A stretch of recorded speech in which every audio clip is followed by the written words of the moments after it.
Today I'll be showing you how to make a paper crossbow. What you need will be scissors, a ruler, sticker tape, and some paper. I don't know how much, just need it, okay? For the first step, you gotta get one piece of paper and fold it in until it can't fold anymore. When you fold the piece of paper, make sure you get one end and move it to the middle like this, so you're not once you have completed folding and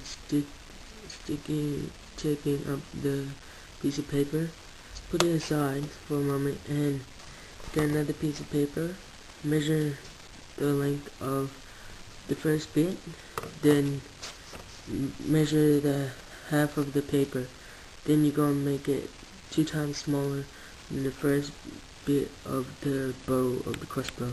Once you measure the second piece, use the same folding technique on the first piece on the second piece. So before you put it onto the last fold, mark it and get the scissors and cut it. Then fold the last bit, then sticker tape it.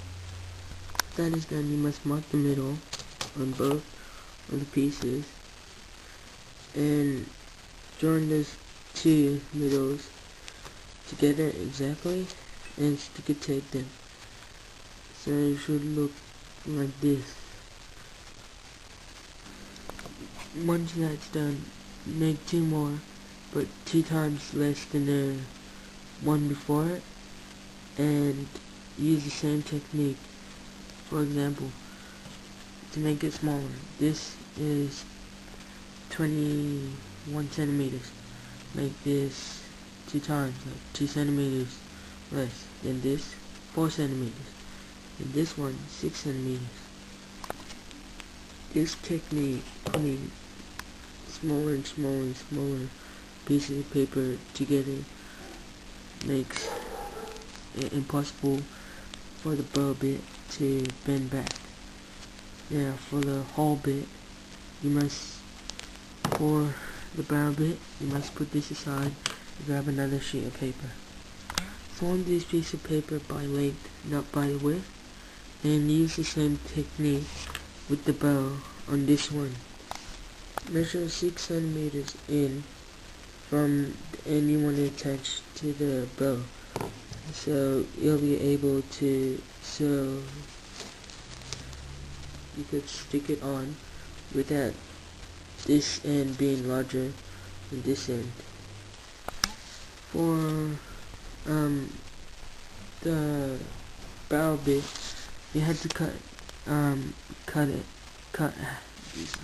6 centimeters from the top bit, not the bottom, or else you'll be cutting off 6 centimeters of paper off and it'll be just a waste. And once it's finished, it should look like this.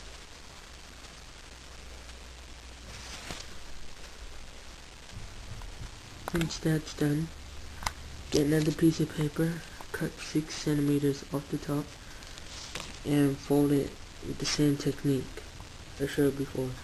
After that, you must attach the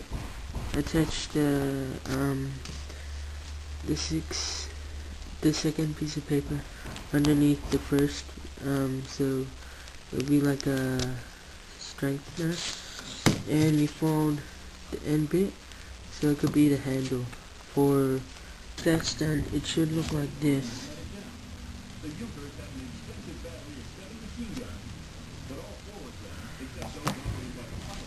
Once you're done with that, you have to get, you could get a new piece of paper, or you could get some of the scraps from cutting these pieces of paper, and you can make yourself a holder like these on the first one.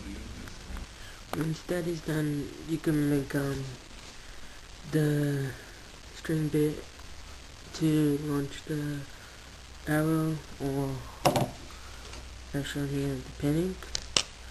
And I used the rubber band. on my first one. On the second one, this is the only rubber band and it's not a very good one. So choose wisely. And for the test shot.